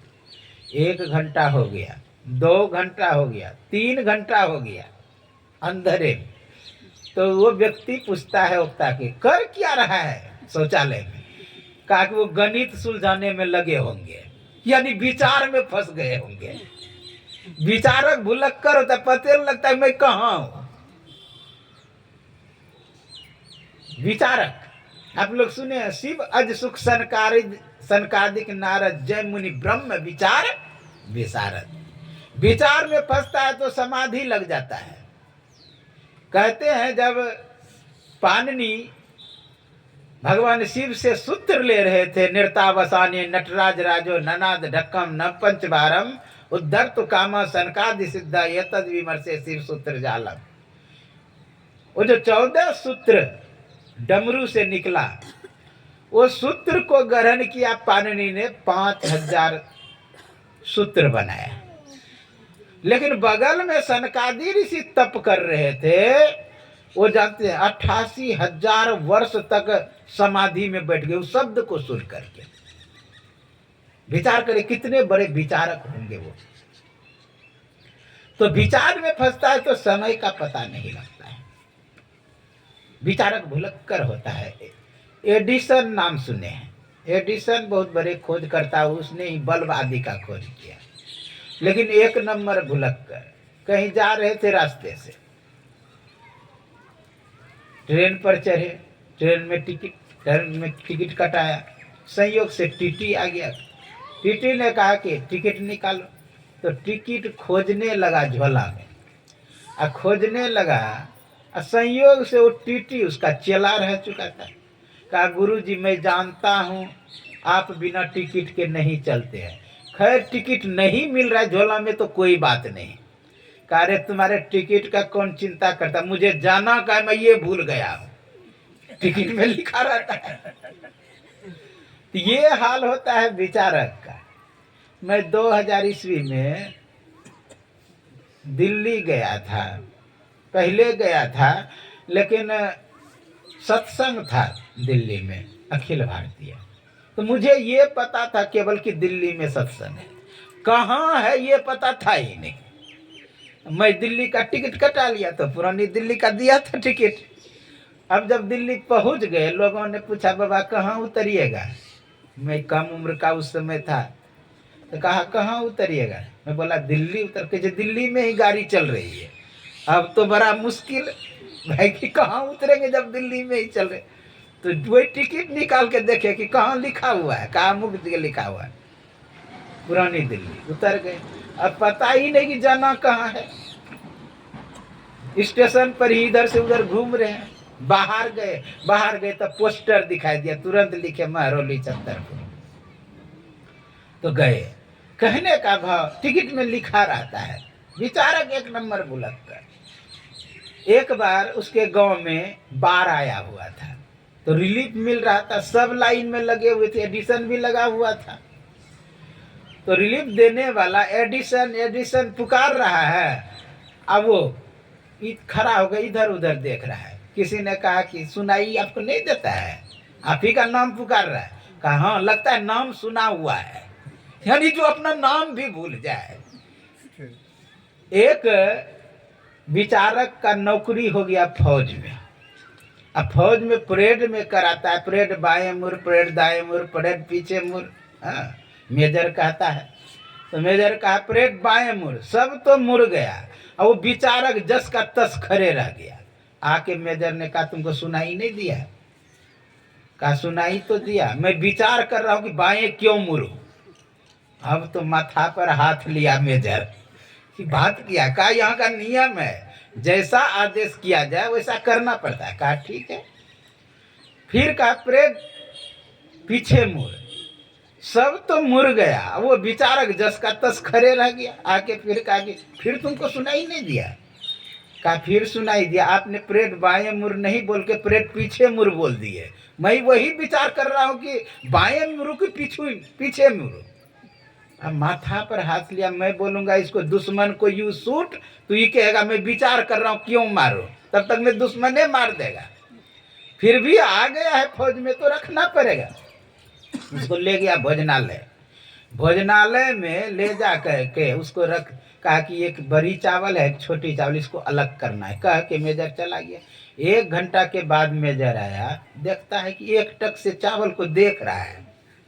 उसको आके खा के तुमको मैं बोला एक बड़ी चावल एक छोटी चावल अलग करने के लिए, और तुम एक टक से देख रहे हो। कहा आपने कहा एक बड़ी चावल एक छोटी एक मंझली चावल, उसको मैं क्या करूं, यही विचार कर रहा हूं। ये हाल है विचारक का। इसलिए देखे दाखे कोई बात नहीं, हाँ विचार में ना फंसे। विचार में अगर फंसेंगे तो आप अपने स्वरूप से पूरी तरह विकृत हो जाएंगे। महर्षि संत सेवी परमहंस जी महाराज ने कहा संसार लोगों को नहीं डुबाती, संसार का चिंतन डुबा देती है। ये चौथा संबंध स्थापित होता है तभी आप विकृत होते हैं। इसलिए विचार में ना पड़े, तब होगा अनाश्रित कर्म फलम कार्यम कर्म। देखते हुए आप नहीं देखेंगे, सुनते हुए भी नहीं सुनेंगे। इस तरह हम लोगों को चाहिए कि आगे कार्य करें। एक भजन सुने आप लोग गायक महोदय से, तत्पश्चात अब कथा सुनेंगे। बोलिए सद्गुरु भगवान की जय, कृष्ण कन्हैया लाल की जय, जय। भागवत महापुराण की जय।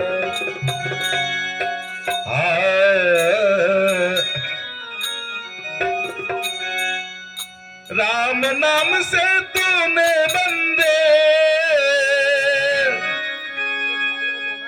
राम नाम से तूने बंदे, क्यों अपना मुख मोड़ा,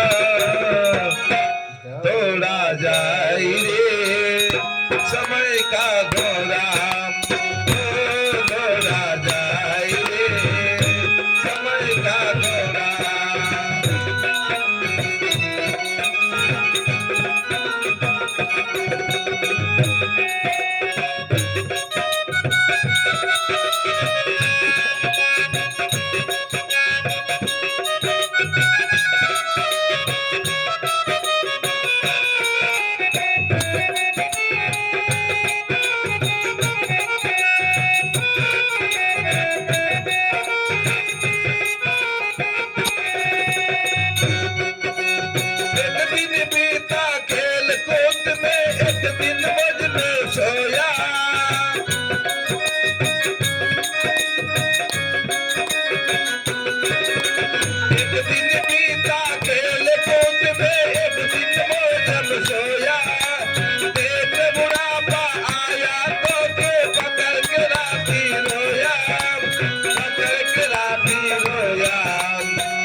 अब भी राम सुमिरन नहीं तो पड़ेगा दाम घोड़ा, घोड़ा जाए समय का घोड़ा, घोड़ा जाए समय का घोड़ा।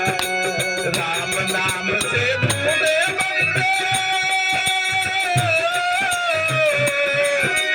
राम नाम से तूने बंदे, कोई अपना मुख मोड़ा, दौड़ा जाई रे समय का घोड़ा, ओ दौड़ा जाई रे समय का घोड़ा।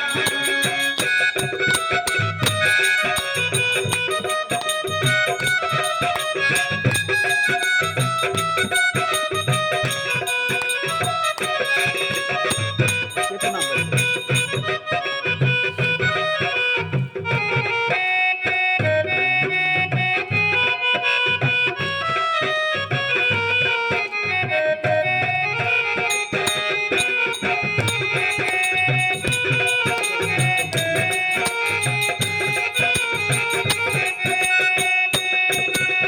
अमृतमय है नाम हरि का, तू अमृत बन जा।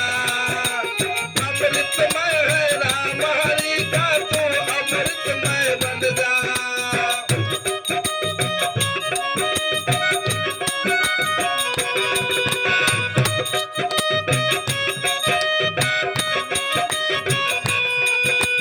मन में जोत जला ले तू, बस हरि के रंग में रंग जा। मन में जोत जला ले तू, बस हरि के रंग में रंग जा।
बोलिए सदगुरु भगवान की जय भागवत महापुराण की जय कृष्ण कन्हैया लाल की जय। तो परीक्षित को सुखदेव मुनि उपदेश दे रहे हैं कि आसन को जीतो। पहले आसन जीत आसन जीत सांसों सांस को जीतो। सांस हम लोगों को रोकना नहीं है, अगर रोकेंगे तो कभी न कभी छोड़ना पड़ेगा और छोड़ेंगे कभी न कभी लेना पड़ेगा। स्वाभाविक रूप से आप मानस ध्यान जब करते रहेंगे तो अपने आप प्राण की गति रुक जाएगी। ये सर्वसाधारण सभी के लिए है। वैसे प्राणायाम सिखाने वाले जो सिखाते हैं सामने में रहते हैं तब तो ठीक है, कितना देर अंदर में रोकना है, कितना बाहर छोड़ना है, कितना देर लेने में लगाना है, हाँ यह सब नियम है। अगर गड़बड़ हो गया तो वायु रहंती साधकम, साधक को मार भी डालता है। इसलिए गुरु महाराज प्राणायाम नहीं बताते हैं, केवल ध्यान करने के लिए। अगर आप इष्ट मूर्ति का ध्यान करेंगे तो जैसे मूर्ति चलता फिरता नहीं है, हिलता डुलता नहीं है, उसी तरह आप भी रुक जाएंगे। बहुत सुंदर उपनिषद में ऋषियों ने कहा, द्वे बीजे चित्त वृक्षस्य प्राण स्पंदन वासने एकस्मि द्वे छिने क्षिप्रम द्वे पिनश्यति। चित्त रूपी वृक्ष का दो बीज है, प्राण स्पंदन और वासना। कहना है कि प्राण अगर रुक जाएगा तो वासना रुक जाएगी, और वासना अगर रुक गया तो प्राण स्पंदन रुक जाएगी। यानी एक को नाश करना है। कहा एक ज्यों ही नाश होगा, क्षिप्रम द्वे नश्यति, दोनों नाश को प्राप्त होगा। बचपन में हम लोग एक कथा पढ़ते थे भारुड पक्षी की। एक पक्षी था, उसका दो मुख था और पेट एक ही पेट था और दो मुख था। दोनों समुद्र किनारे टहल रहे थे। एक रोचक कहानी है, वास्तविकता नहीं, फिर भी उपदेशप्रद है। तो दोनों टहल रहे थे, एक मुख को मिल गया अमृत फल, तो दूसरे मुख ने कहता है क्या कि भाई मुझे भी दो खाने के लिए। कहा मैं क्यों दूंगा खाने के लिए, मैं पाया हूं तो मैं खाऊंगा। अब वो अपना खा लिया, दूसरे को दिया नहीं। वो अंदर से बहुत गुस्सा हुआ। दूसरे दिन संयोग से घूम रहे थे, मिल गया उसको 20 फल। बस वो मुख खाने लगा, जिसको अमृत फल नहीं मिला था वो खाने। दूसरा मुख कहता भाई तुम मत खाओ, क्योंकि मैं भी मरूंगा और तुम भी मरोगे। कहा मरे की जड़, उससे मतलब तुमको, हम पाए हम खाएंगे। अब उस फल को खा लिया। क्षिप्रम द्वे अपिनश्यति, दोनों नाश को प्राप्त हुए। उसी तरह चित्त रूपी वृक्ष का जो दो बीज है, एक को समाप्त करना है, प्राण स्पंदन या वासना। वासना यानी चाहना, जो मन चंचल होता है। अगर मन रुक गया तो स्वाभाविक रूप से आपका सांस की गति रुक जाएगी, स्वाभाविक। और सांस रुक गया तो मन की धावना यानी दौड़ना यह रुक जाएगा। बीज कार्य कब करता है, जब दोनों संगठित रहता है। आप देखे होंगे बीज में दो दाने होते, जैसे चना का, हाँ, और सब बीज का दो दाने। एक दाने को हटा दीजिए तो क्या उसमें अंकुरन होगा? नहीं होगा। वृक्ष बनेगा? नहीं बनेगा। एक को नाश कर दीजिए, प्राण स्पंदन या वासना। अच्छा, किसके संयोग से वह अंकुरित होता है? मिट्टी, जल, अग्नि, वायु, आकाश, इनके सामंजस्य से वह अंकुरित होता है। अगर मिट्टी नहीं रहे तो कहां पर अंकुरित होगा? मिट्टी का अंश कहीं पर भी रहेगा तभी जाकर के वह अंकुरित, और मिट्टी में जल रहेगा तभी जाके वह अंकुरित होगा। आप जानते हैं कि जहां पर पानी नहीं होता है बीज अंकुरित जल्दी नहीं होता है। पूरा सूखा रहे जमीन, नहीं होता। फिर उसमें ताप हो तभी जाके वो बढ़ेगा। ताप अगर नहीं हो, गर्मी नहीं हो, फिर भी नहीं बढ़ेगा। अभी अब धूप नहीं कर रहा, आज दिन भर नहीं हुआ, अगर 1-2 महीना कर दे ना ऐसा, तो क्या होगा जानते हैं? वो जो अंकुरन है जस का तस रह जाए, ऊपर नहीं बढ़ता है उतना। अगर धूप नहीं होता है वो उतना गति नहीं करता है। मैं देखता हूं कि धूप ज्यों ही खिला उसके बाद वो विशेष बढ़ने लगता है। तो धूप की भी आवश्यकता है, जल की भी, और मिट्टी का भी, और वायु का भी, आकाश का भी। ये पांचों के सामंजस्य से अंकुरित होता है। तो उस अंकुरन को रोकने के लिए हम एक को हटा दें। ये चित्त में जहां से शक्ति मिलती है, जहां से सामर्थ्य मिलता है, उसी को बंद कर दें। ये चंचल जो होता है, चंचल किससे होता है? रूप, रस, गंध, स्पर्श, शब्द। हाँ, इसी के सहयोग से यह चंचल होता है। इसलिए कहा चित्त रूपी वृक्ष का 2 बीज है, एक को नाश कर दी, क्षिप्रम द्वे नश्यति। हम लोग का चित्त रूप में, रस में, गंध में, स्पर्श में, शब्द में भागता है। इससे हमको कहा समेटने के लिए, जल्दी से अब मुख को मोरो अंदर अजब विलास। हम लोग अंतर साधना करें।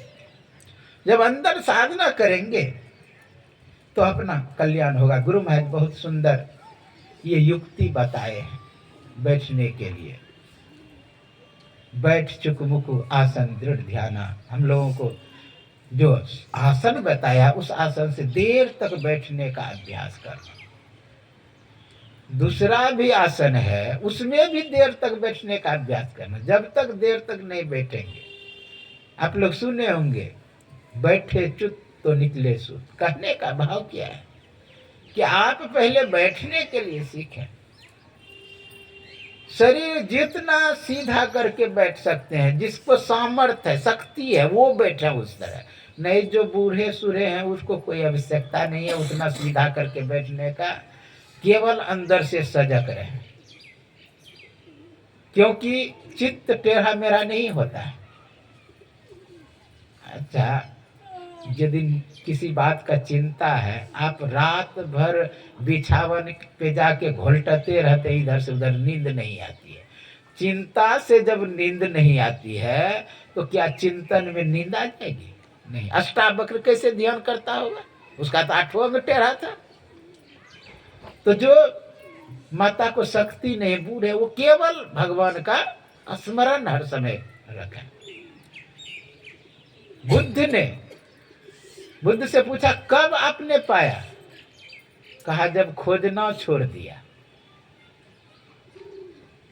मैं कारापन छोड़ दिया। आप लोग जानते पहले शरीर जर्जर हो गया था बुद्ध को, तब कहा ऐसे काम नहीं चलेगा। सुजाता लेकर के आई खीर, उसको खाया, आनंद से रहने लगा। तो देखा कि शरीर में कुछ ऊर्जा संचालित हो रहा है। धीरे धीरे उसको देखना शुरू, दृष्टा अपने स्वरूप में स्थित हो गया।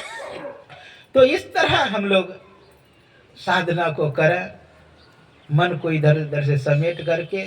स्थूल कहा भगवान के रूप, जितासनो जित सांसो जित संज्ञा जितेंद्रिया। स्थूल भगवान के रूप का पहले ध्यान करना चाहिए। और गुरु जो बता दे, गुरु जो बता दे कि इसका ध्यान करो, उसी का गुरु प्रदत्त हो। तो स्थूल रूप का गुरु महाराज कहते हैं कि अति पावन गुरु मंत्र मन ही मन जाप जपो, उपकारी गुरु रूप का मानस ध्यान थपो।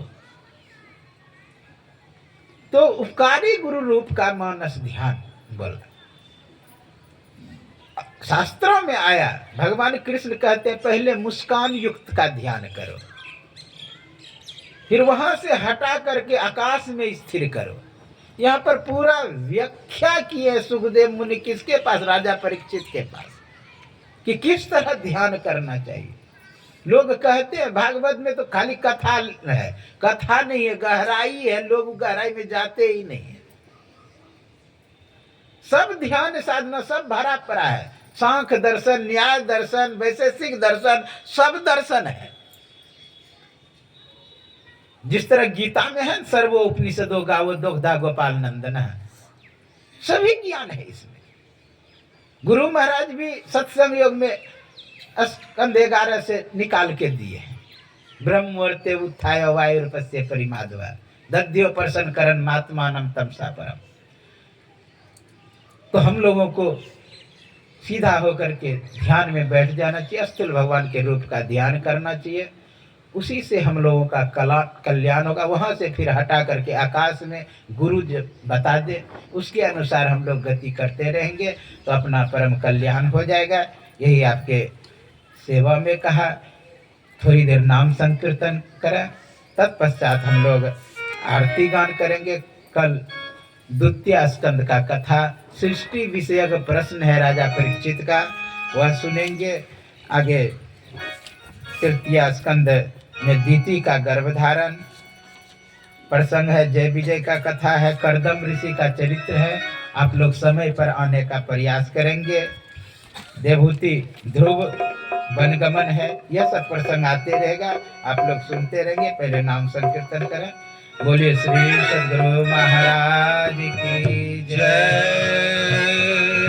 श्री कृष्ण गोविंद हरे मुरारी, हे नाथ नारायण वासुदेव।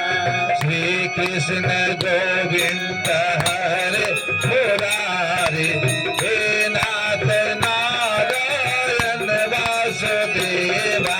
श्री कृष्ण गोविंद हरे मुरारी, हे नाथ नारायण वासुदेवा।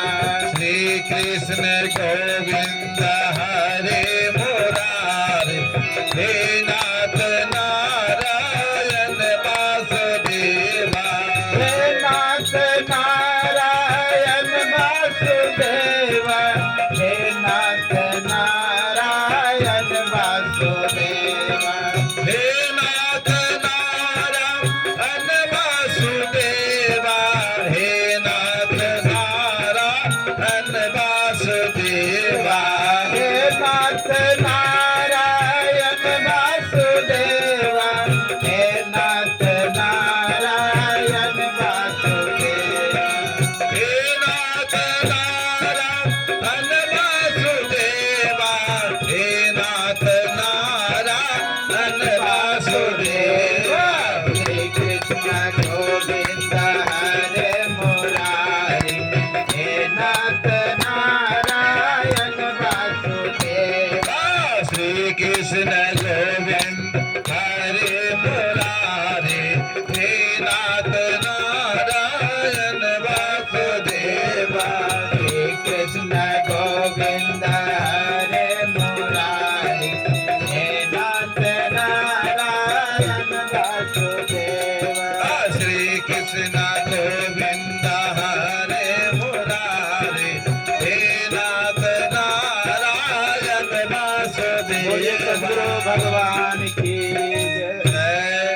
आइए हम लोग आरती गान करेंगे पहले भागवत का।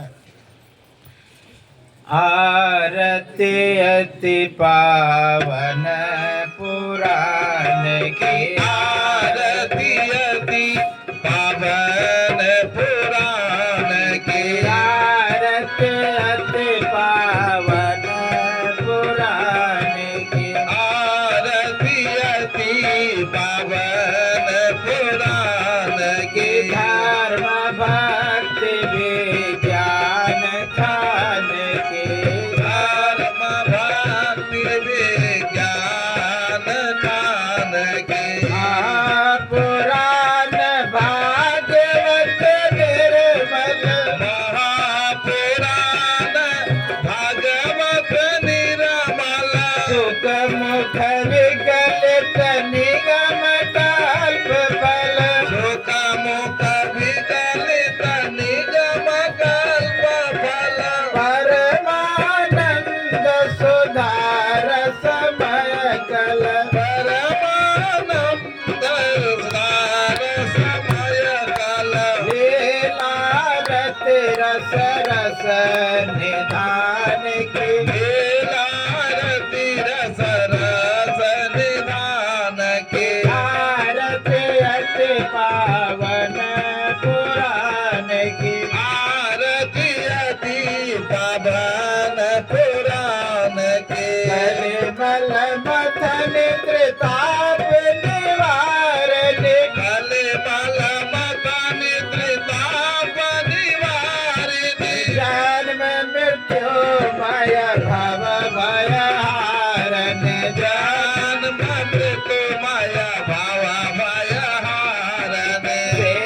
सेवत सतत सकल सुख कारणी सेवत सतत सकल सुख कारण तुम सदे हर चरित गान के तुम सद हर चरित गान के आरत अति पावन पुराण की आरती अति पवन पुराण की विषय विलास विमोह विनाशिनी विषय विलास विमोह विनाशिनी विमल विराग विवेक विकासने विमल विराग विवेक विकासिनी भगवत तत्व रहस्य प्रकाशने भगवत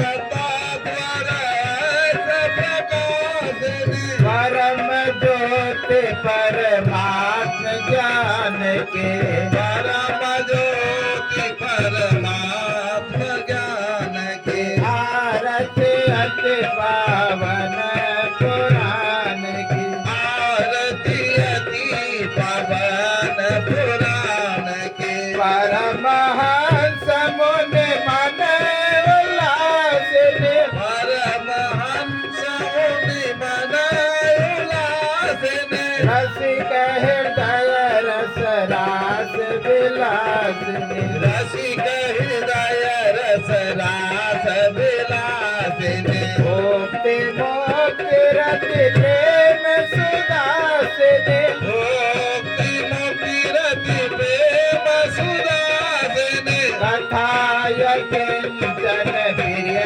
सुजान की कथाय किंचन प्रिय सुजान के आरती अति पावन पुराण की आरती अति पवन पुराण की आरती अति पवन पुराण की आरती अति पवन पुराण बोलिए सद्गुरु भगवान की जय आरती संग सतगुरु के जय अंतर